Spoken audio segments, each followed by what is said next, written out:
আসসালামু আলাইকুম। দক্ষিণ কোরিয়াতে চলতেছে বর্তমানে প্রচণ্ড গরম।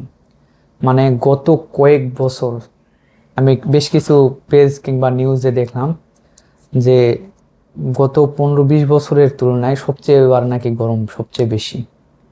তো প্রচণ্ড গরম, এর মাঝে এখন ছুটি চলতেছে প্রায় প্রতিটা কোম্পানিতে। যদি কাজ বেশি না থাকে, আমাদের কোম্পানিতেও 5 দিন ছুটি, টানা 5 দিন। 5 দিন ছুটি, এমনিতে তো গরম, তার মধ্যে শরীরে আরও গরম ধরায় দিছে। আমাদের কোম্পানির মালিক প্রত্যেকের হাতে এইরকম একটা করে খাম ধরায় দিছে, এবং কোরিয়ান থেকে শুরু করে সকলকে একটা করে খাম ধরায় দিছে। 5 দিনের ছুটি। এই খামের মধ্যে কি আছে আমি এখনো খুলিনি, আপনাদের সাথে শেয়ার করব এবং খুলবো।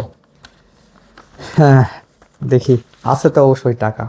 এই যে কোরিয়ান নোট কত পাইলাম, 1 2 3 4 5 6, 6টা 50,000-এর নোট, মানে 3 লাখ ওয়ান পাইলাম। Korean 3 lakh one. বড় লোক দেখেন।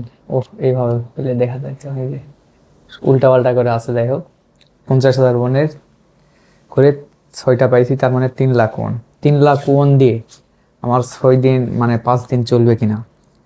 চলবে, খুব কষ্ট হবে। কিভাবে? যদি বাইরে খাইতে যাই, একটা যদি আগে দুপুরের খাবার খাইতে যাই, যদি একটু পেট ভরে বিভিন্ন আইটেম নিয়ে খাই, মিনিমাম 25 থেকে 30 হাজার ওয়ান।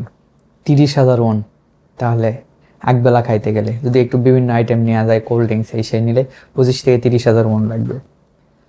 এমনিতে তো গরম, তার মধ্যে আরও গরম ধরায় দিছে এই খামটা দিয়ে, 3 লাখ ওয়ান দিয়ে। প্রায় প্রতিটা কোম্পানিতে এরকম ছুটি দেই। কোনো কোম্পানিতে 3 দিন, কোনো কোম্পানিতে 2 দিন। আবার আমাদের কোম্পানিতে অন্য সাইডে কাজ আছে, এই জন্য তাদের 2 দিন ডিউটি হবে, মানে তাদের ছুটি 3 দিন, কিন্তু ওই 2 দিনের ওভার টাইম পাবে। এমনিতে গরম, তার মধ্যে আরও গরম ধরায় দিচ্ছে। কি আর করার, দেখি ছুটিতে যাবো ইনশাল্লাহ কোথাও। ভাল লাগতেছে, প্রচণ্ড ভালো লাগতেছে। এই 5 দিন পর যাই যখন আবার ডিউটি করব, ক্লান্ত, শরীর আর চলবে না, কিছু করার নেই। গরম, তার মধ্যে আরো গরম ধরাই দিয়েছে ভাই খামটা, শুধু এই খামটা। ও, 3 লাখ ওয়ান সমান বাংলা টাকায় কত হবে জানেন? 3 × 8 = 3 × 9 = 27, মোটামুটি 27,000 ওয়ান, 30,000 ওয়ান, মানে 3 লাখ ওয়ান বাংলা টাকায় 27,000 টাকা। এ হলো গরমের মধ্যে আরো গরম। সকলেই ভালো থাকবেন ইনশাল্লাহ। ছুটি কোথায় যাব, যদি কোথাও বাইরে যাই অবশ্যই তা দেখতে পারবেন। ভালো থাকবেন, আসসালামু আলাইকুম।